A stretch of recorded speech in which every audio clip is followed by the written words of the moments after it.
नमस्कार दोस्तों, मेरा नाम है आशीष राठौर। एक बार फिर से आपका स्वागत है मेरे चैनल पर। अगर आज मेरे चैनल में नए आए हैं और अगर आपको कंटेंट पसंद आए तो चैनल को सब्सक्राइब करना और वीडियो को लाइक करना मत भूलिएगा। शुरू करते हैं आज की वीडियो। दोस्तों, आज की वीडियो होने जा रही है एक बहुत ही दुख भरी कहानी के ऊपर, जो कि बिहार से रिलेटेड है। अगर आप लोग बिहार से देख रहे हैं या फिर देश के किसी भी कोने से देख रहे हैं, आपको इसके बारे में पता होना चाहिए। और बाकी इस जो स्टोरी मैं आपको बताने जा रहा हूँ, बिहार के अंदर जो एक ऐसा इवेंट हुआ था जिसने पूरी दुनिया को हिला के रख दिया था एक दिन। अभी इसी से रिलेटेड एक बहुत ही खुश खबर भी आई है दोस्तों। इस बात को जानने से पहले आपको उस कहानी के बारे में पता होना चाहिए जो बिहार में हुआ था उस वक्त। दोस्तों, वक्त था 15 जनवरी 1934। दोपहर के 2:13 हुए ही थे कि धरती ऐसे हिलने लगी मानो समुद्र की लहरें आ रही हों। बिहार के पूर्वोत्तर क्षेत्र में और नेपाल में एक बहुत ही बड़ा भूकंप आया। लोगों की आप बीती आज भी बताती है कि उन लोगों को ऐसी ऐसी आवाजें आ रही थी मानो बहुत तेजी से हवाई जहाज गुजर रहा हो या ट्रेन गुजर रही हो। धरती इतना तेजी से आवाज कर रही थी। ये जो भूकंप आया, इसका मैग्नीट्यूड रिएक्टर स्केल पर 8.2 नापा गया था, जो कि एक बहुत ही ज्यादा बड़ा भूकंप माना जाता है। इस भूकंप की वजह से नेपाल के काठमांडू और बिहार में मेजरली मुंगेर, मुजफ्फरपुर का जो छोटे छोटे टाउन थे वो पूरी तरीके से ऑलमोस्ट डिस्ट्रॉय हो चुके थे, जिसके निशान आज भी बिहार में देखने को मिलते हैं। वहाँ की इकोनॉमी पे आज भी उसका असर देखने को मिलता है।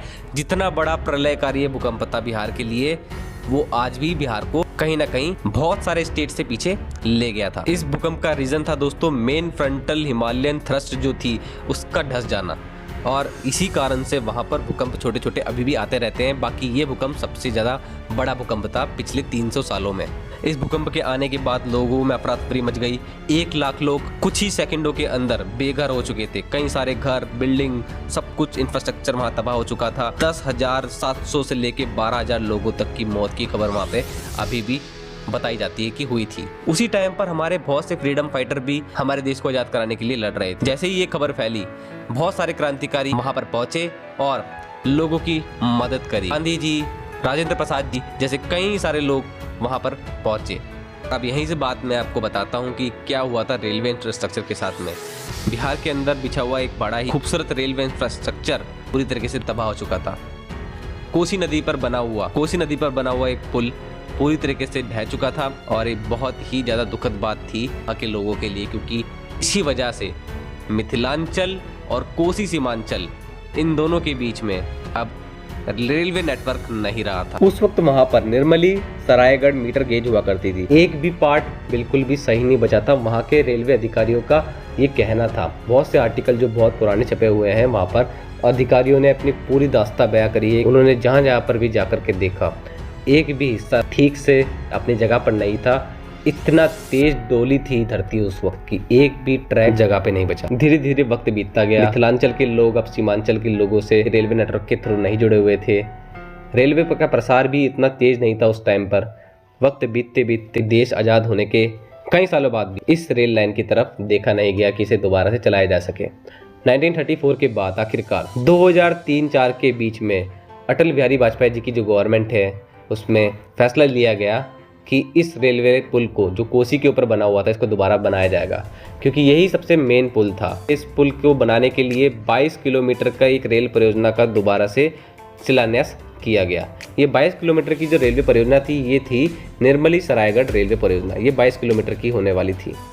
इसी के बीच में ये 1.88 लगभग 1.9 किलोमीटर का ये कोसी महासेतु ब्रिज भी बनाया जाना था। लेकिन उसके बाद भी आने वाली सरकारों ने कोई इतना तेजी से इस पे काम नहीं किया। इसके बाद सरकारें बदली और आगे जाकर के इस पुल में लगभग 2016 के बाद काम बहुत तेजी से हुआ और 2020 को ये पुल बनकर के तैयार हो गया। 18 सितंबर 2020 को नरेंद्र मोदी जी ने इसको वीडियो कॉन्फ्रेंसिंग के जरिए हरी झंडी दिखाकर उद्घाटन किया। और जो ये ब्रिज है आज, ये बहुत ही ज़्यादा खूबसूरत भी लगता है देखने में। अगर आप लोगों ने वहाँ देखा है इस ब्रिज को, इनिशियली इस ब्रिज को बनाने के लिए 323 करोड़ रुपए का सैंक्शन किया गया था। बाद में 516 करोड़ की लागत से बनकर के लगभग तैयार हो पाया। जून 2020 में इसको फर्स्ट ट्रायल लिया गया था, जिसमें पहले निर्मली से सरायगढ़ जाने के लिए लोगों को दोस्तों दरभंगा, समस्तीपुर, खगड़िया, मानसी, सहरसा होकर जाना पड़ता था, जो कि 298 किलोमीटर का पड़ता था, जिसमें उल्टा होकर के जाना पड़ता था। अब ये सिर्फ 22 किलोमीटर का ही रह गया है इस ब्रिज के बनने के बाद। अब पुल तो तैयार हो गया था दोस्तों, लेकिन वो पुरानी रेलवे लाइन तैयार नहीं हुई थी।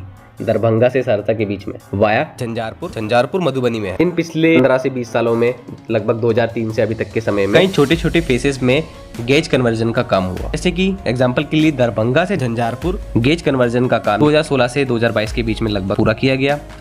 निर्मली से सरायगढ़ के बीच में गज कन्वर्जन का काम जो मैंने आपको बताया 22 किलोमीटर का, वो किया गया। ऐसे कई सारे फेसेस में काम जब हुए तब जाकर के सहरसा, सरायगढ़, निर्मली, झंझारपुर, सकारी और दरभंगा के बीच का ये पूरा 125 किलोमीटर का रूट तैयार हो चुका है आज दोस्तों। और अटल बिहारी वाजपेयी जी का जो सपना है वो साकार हो चुका है। अब सहरसा से दरभंगा जो पहले जाना पड़ता था, दरभंगा, मानसी, खगड़िया, बेगूसराय, समस्तीपुर होते हुए 176 किलोमीटर का हुआ करता था, जो कि अब 125 किलोमीटर का ही रह गया था।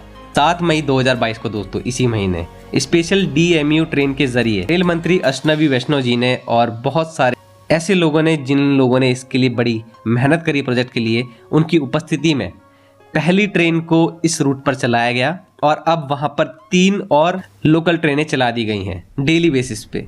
यही है मिथिलांचल और कोसी सीमांचल के बीच जो दूरी आ गई थी 88 साल बाद उनकी एक होने की कहानी। तो पूरे 88 ईयर्स लग गए उस भूकंप के वजह से जो मिथिलांचल और कोसी के बीच में एक बहुत बड़ी दरार आ गई थी उसको पूरा होने में।